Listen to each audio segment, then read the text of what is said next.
nada es imposible. No eres hombre para mentir, fieles son tus promesas, Dios, con paciencia esperaré. Su palabra tiene poder. No eres hombre para mentir, fieles son tus promesas, Para ministrar declaración. con paciencia esperaré. Este es el año de Marco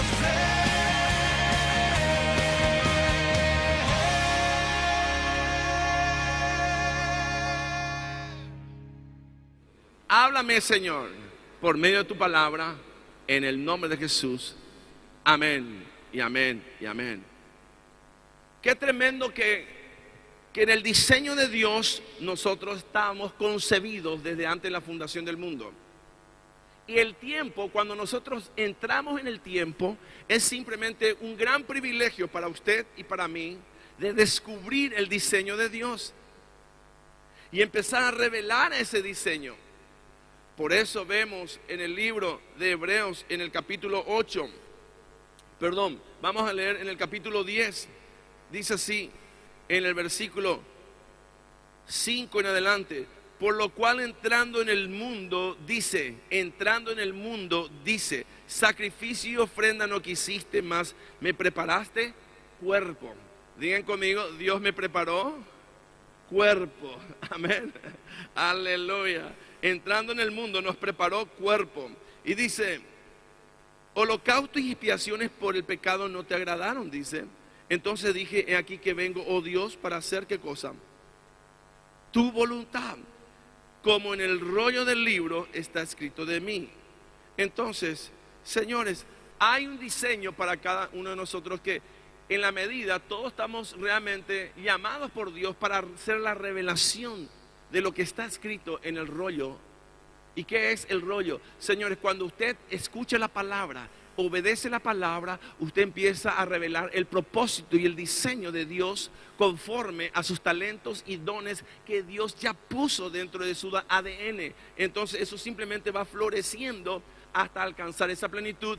Pero el llamado de Dios no es simplemente que usted entre para cumplir lo que está en el rollo del libro, sino que usted llegue hasta el final del llamado de Dios, que está revelado en Hebreos 12, en el versículo 28. Así que recibiendo nosotros un reino inconmovible, tengamos gratitud y mediante ella sirvamos a Dios, agradándole con temor y reverencia. Entonces el anhelo de Dios, que usted entienda que usted tiene que, aunque Dios ya le transfirió sus bienes, usted hoy día tiene que proyectarse hasta alcanzar el gobierno de Dios, el reino de Dios, donde usted ya domina sobre todos sus enemigos. Por eso dice en el libro del Salmo 110, una vez más haciendo un corto repaso, porque yo le voy a mostrar los principios para moverse a ese nivel.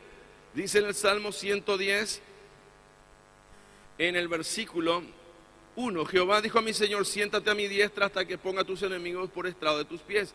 Jehová enviará desde Sión la vara de tu poder. ¿Y qué te dice ahí? Domina en medio de tus enemigos y tu pueblo se te ofrecerá voluntariamente en el día de tu poder.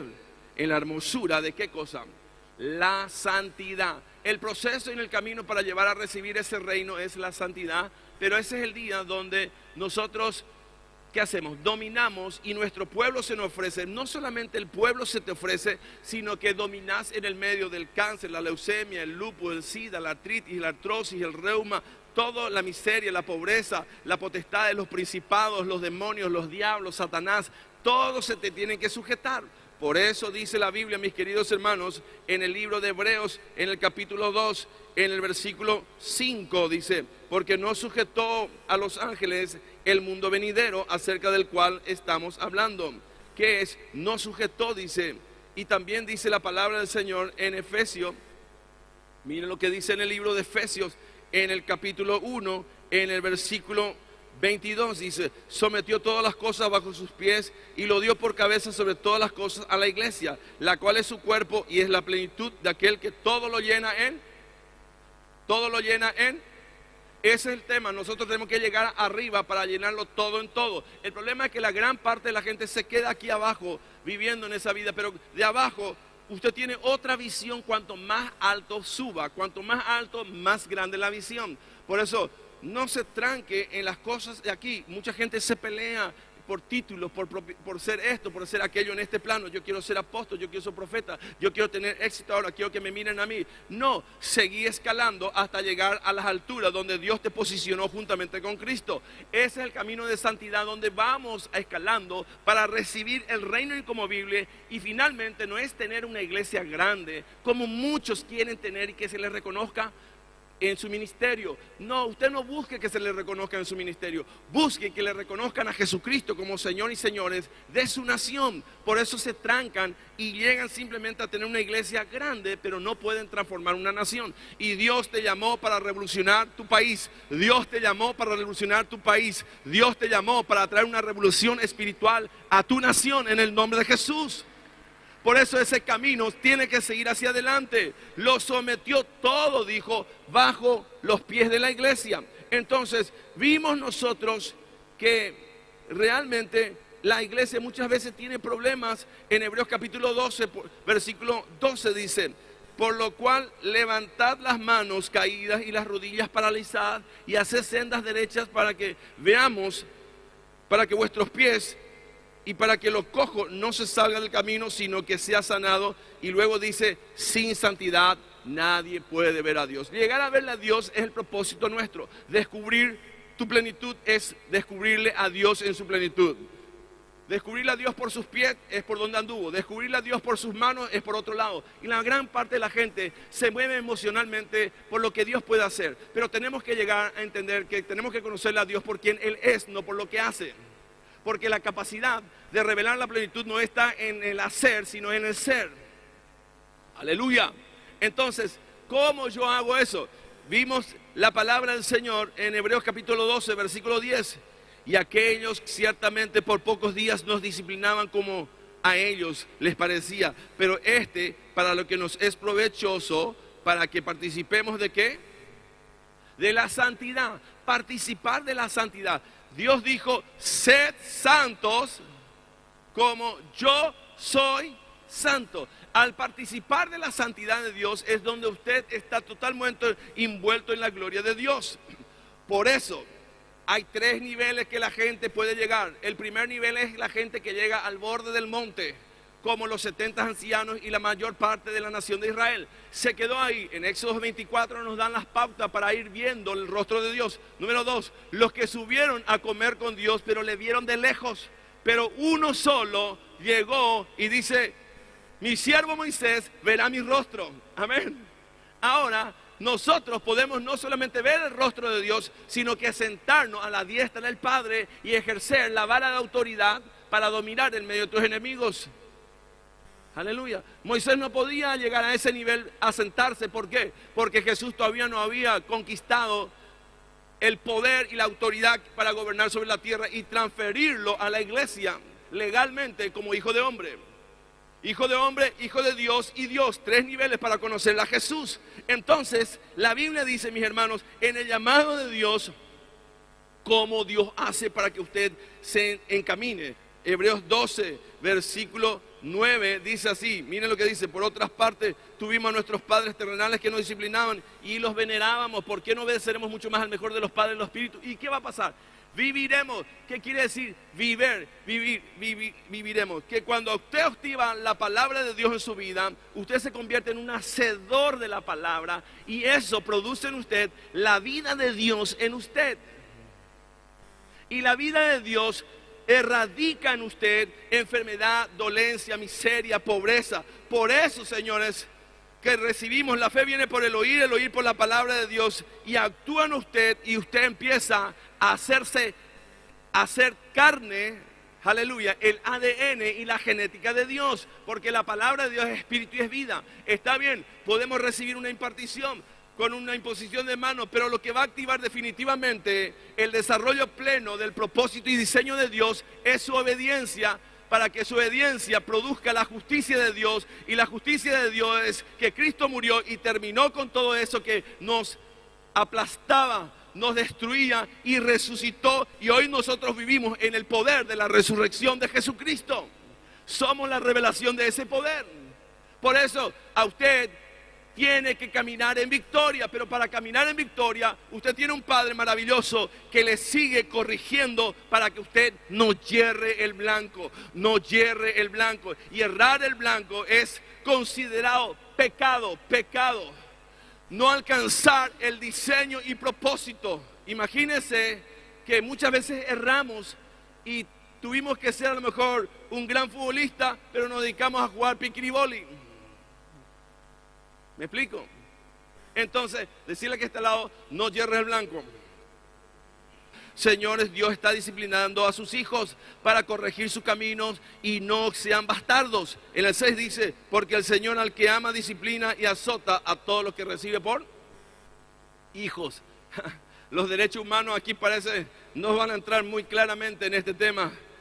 Entonces, un buen chachá por la pierna, mi hermano, está muy bien, con una varita. No sea violento con su hijo, amén. No le trata a los tongos, pero sí una buena disciplina. ¿Y qué es disciplina? Ponerle un brete a nuestros hijos donde ustedes le dicen, este es el camino por el cual el Señor nos ha diseñado para andar, que es el camino angosto. Entonces, el padre ama a sus hijos y le disciplina, amén. Entonces tenemos una buena pauta de cómo la pastora sabe disciplinar a sus hijos y cómo disciplinamos. ¿Qué le hacía? Time out primero, cuando estamos medio enojados, ¿verdad? Time out, ¿qué quiere decir? Un tiempo libre para mí y que se sientan las criaturas ahí. ¿Para qué? Primero para que yo baje mis decibeles y no le rompa a palo a mi hijo. Amén. Número 2, para enseñarle qué es lo que hizo mal. Número 3, para decirle luego, vení acá a poner tus manos, y luego con una varita le damos algo que picaba bien aquí en la pierna. Amén. Entonces, versículo 5 dice, y habéis ya olvidado la exhortación de que como a hijos se os dirige diciendo, hijo mío, no menosprecie la disciplina del Señor, no desmayéis cuando os reprendido por Él, porque el Señor al que ama disciplina, dice. Entonces, señores, Dios es un Dios responsable, es un Padre amoroso que nos ama y nos corrige. Y en el 4 dice, porque no habéis resistido hasta la sangre combatiendo contra el pecado. Y ahí está una de las claves, el pecado es combatir hasta la sangre. ¿Qué quiere decir? Cuando el pecado viene y golpea tu puerta, es la oferta de la práctica del error. El pecado golpea la puerta a través del hombre natural, la carne. Entonces, ¿qué hacemos? Combatimos contra el error hasta que derramar. ¿Qué cosa dice ahí? La sangre. ¿Cuál fue el primer derramamiento de sangre? De aquí Jesús derramó sangre cuando cayó de su frente, porque estaba combatiendo en su mente. Me imagino como hijo de hombre, cuando todo el pecado del mundo vino, activó todos sus sentidos carnales dentro de sí mismo, toda su carne, y empezó a llevarla a sus pensamientos, y él empezó a luchar en su mente. Amén. Para no pecar, aunque fue pecado. Eso es misterioso y no puedo explicarlo a usted ahora. Amén. Él fue pecado, pero no pecó. Amén. Aleluya. Llevó el pecado, ¿y qué hizo entonces? Lo llevó a la cruz, y como no pecó, pudo deslindar su cuerpo como sacrificio y hacer justicia. Y muerto el perro, muerto la rabia. Aleluya. Entonces se acabó, y hoy día yo usufructúo la libertad. Por eso Dios reclama para que usted entienda la obra redentora y restitutoria de Cristo en la cruz del Calvario, para que usted viva ahora en el poder de la resurrección.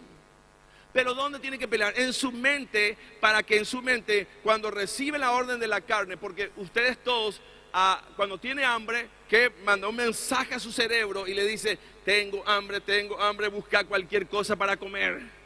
Entonces saca de su bolsillo una chipita o cualquier cosa, ¿verdad? Tengo sed, y el cerebro le dice, ahora te voy a dar para satisfacer y calmar lo que su cuerpo le está pidiendo. Lo mismo cuando viene el adulterio, la fornicación, la ira, la contienda, todo eso que viene y le manda el mensaje ahí, y todo el pecado del mundo sobre Cristo, y peleó Jesús y derramó sangre. Aleluya. Tiene que vencer en sus pensamientos. Cuando usted concibe mantenerse en santidad, sin pecar, aunque le produzca en ese momento que usted está discutiendo con su esposa y usted quiere agarrar un palo, y usted le dice a su carne, violencia, fuera, violencia, ¡pah! Y le calma y le vence a usted, a su carne, y le pide perdón a su esposa.